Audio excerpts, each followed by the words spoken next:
Hello friends, Bihar DElEd का जो sport admission होना था उसका डेट आ चुका है। चलिए हम लोग देखते हैं कौन से डेट में कौन सा काम होना है। देखिए पॉइंट नंबर 10 को पढ़ना है। स्पोर्ट नामांकन की विभिन्न गतिविधियों की समय तालिका निम्नवत है। ठीक है, देखिए पहला जो है तृतीय चरण समाप्ति के पश्चात संस्थानवार रिक्त सीटों का विवरण समिति के पोर्टल पर अपलोड करने की तिथि, यानी कि किस कॉलेज में कितना सीट खाली यानी वैकेंट सीट को अपलोड करने का डेट क्या है? 25/8/2024, यानी 25 तारीख को सब कॉलेज अपने वैकेंट सीट को अपलोड कर देंगे, जो कि आपके साइट पर आ चुका है। ठीक है, देखिए अभ्यर्थी द्वारा संस्थान में आवेदन जमा करने की तिथि, फॉर्म कब तक आपको जमा करना है? 27 से लेकर 30 अगस्त तक। जिनको भी एडमिशन लेना है उनको 27 अगस्त से लेकर 30 अगस्त तक आपको फॉर्म जाकर कॉलेज में जमा कर देना है। औपबंदिंग मेगा सूची प्रकाशित करने की तिथि, यानी औपबंदिंग मतलब क्या होता है? जो लिस्ट आएगा वो मीन्स उस लिस्ट में कोई डाउट रहेगा, जब कोई मान लीजिए कोई किसी तरह कोई परेशानी है तो उस लिस्ट में वो चेंज कर सकते हैं, तो उसको कहते हैं औपबंदिंग। तो आपका जो मेरिट लिस्ट का पब्लिश होगा 31 अगस्त को। 31 अगस्त को आएगा आपका मेरिट लिस्ट कॉलेज के गेट पे या कॉलेज के नोटिस बोर्ड में पब्लिश किया जाएगा। ठीक है, औपबंदिक मेगा सूची पर अभ्यर्थियों से आपत्ति प्राप्त करने से, मान लीजिए जो लिस्ट है किसी को आपत्ति है, मान लीजिए आपको लगता है कि मेरा 80 नंबर था, किसी का 75 नंबर था, तो 75 नंबर वाले का हो गया और मेरा नहीं आया, तो आपको किसी से कोई भी डाउट है तो आप उसको आपत्ति दर्ज करा सकते हैं। तो आपत्ति दर्ज करने का डेट क्या है आपका? 31 अगस्त से लेकर 2 तारीख तक, 2 सितंबर। आपत्ति प्राप्त करने की तिथि क्या है? 31 अगस्त से लेकर 2/9/2024, यानी कि 2 सितंबर तक है। प्राप्त आपत्तियों के निराकरण की तिथि, यानी कि जो आपत्ति दर्ज किया आपने उसका जो भी प्रॉब्लम को सॉल्व करने का जो भी सॉल्यूशन था उसको आपको 3 तारीख को पब्लिश हो जाएगा। 3 सितंबर को उसका निराकरण हो जाएगा। ठीक है, जो भी आपने आपत्ति दर्ज कराई थी उसका क्या सॉल्यूशन है वो 3 तारीख को पब्लिश हो जाएगा। अब नेक्स्ट आपका जो डेट है, प्राप्त आपत्तियों के निराकरण के पश्चात अंतिम मेगा सूची प्रकाशित करने की तिथि। तो अब मान लीजिए जो आपका जो डाउट था क्लियर हो गया, अब उसको फिर नया एक मेरिट लिस्ट पब्लिश होगा। ठीक है, और ये लास्ट रहेगा, यह 4 सितंबर को पब्लिश हो जाएगा। और अंतिम मेगा सूची के आधार पर नामांकन की तिथि जो 4 तारीख को आपका जो मेरिट लिस्ट आएगा वो उसके बेसिस पर अब एडमिशन होगा, वो आपका 5 से लेकर 7 तक हो जाना चाहिए। यानी कि 5 सितंबर से लेकर 7 सितंबर तक आपका एडमिशन का डेट है।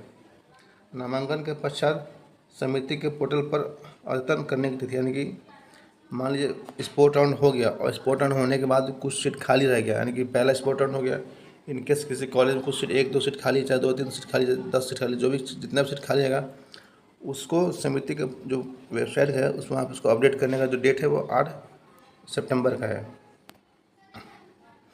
तो ये आपका सारा डेट एक बार फिर से देख लीजिए। देखिए 25 तारीख को कितना सीट खाली उसको अपडेट करना है। ठीक है, 27 से लेकर 30 तक आपको आपको कॉलेज में जाकर आपको अपना फॉर्म जमा कर देना है। ठीक है, आवेदन आपको जमा कर देना है। आप मान लीजिए आपको आपको अपने कैटेगरी में कितना सीट खाली उसको देख लेना है, और उसको देखने के बाद आपको क्या करना है, आप एक कॉलेज में अप्लाई मत कीजिएगा, बहुत सारे कॉलेज में अप्लाई कीजिएगा, क्या पता किसी में आपका नाम आ जाए। अगर कोई आपका आपत्ति है तो आपत्ति को दर्ज करने का डेट है 31 से लेकर 2 सितंबर तक, और आपत्ति का निराकरण कब होगा? 3 सितंबर को, और उसके बाद जो फाइनल मेरिट लिस्ट पब्लिश होगा वो 4 तारीख को। ठीक है, और 5 से लेकर 7 तक आपको एडमिशन ले लेना है, जो नया लिस्ट आएगा 4 तारीख को। और 8 को फिर से कॉलेज अपना सीट अपडेट कर देगा कि फर्स्ट स्पोर्ट होने के बाद कोई सीट खाली है या नहीं।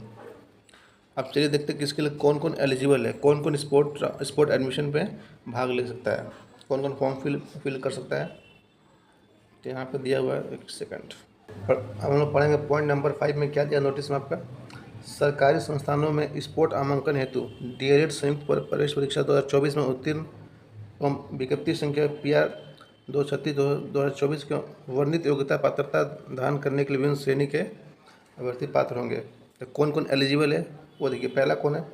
वैसे अभ्यर्थी जिनके द्वारा कॉमन एप्लीकेशन फॉर्म एवं शुल्क ऑनलाइन जमा किया गया था किंतु उनका चयन किसी भी चरण में नहीं हुआ, अथवा पहले वो जो एक्चुअली पास कर गए थे और अपना काउंसलिंग किए थे, यानी कि कॉमन एप्लीकेशन फॉर्म को भरे थे, वो एलिजिबल है। फर्स्ट वो होंगे। दूसरे कौन है? वैसे अभ्यर्थी जिन्हें प्रथम, द्वितीय और तृतीय चरण में सीट आवंटन हुआ था किंतु वे संप्रति नामांकित नहीं है।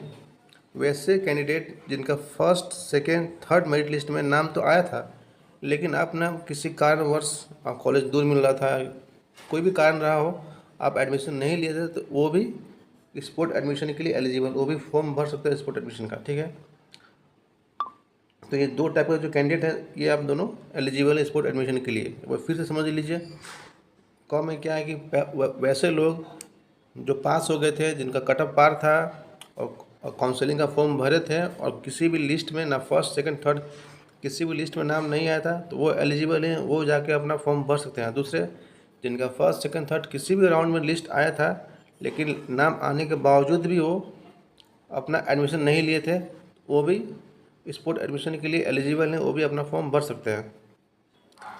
गाँव को देखते हैं, प्रथम, द्वितीय और तृतीय चरण में सीट आवंटन के आलोक में किसी भी संस्थान में संप्रति नामांकित कोई भी अभ्यर्थी स्पोर्ट नामांकन की प्रक्रिया में भाग लेने हेतु पात्र नहीं है।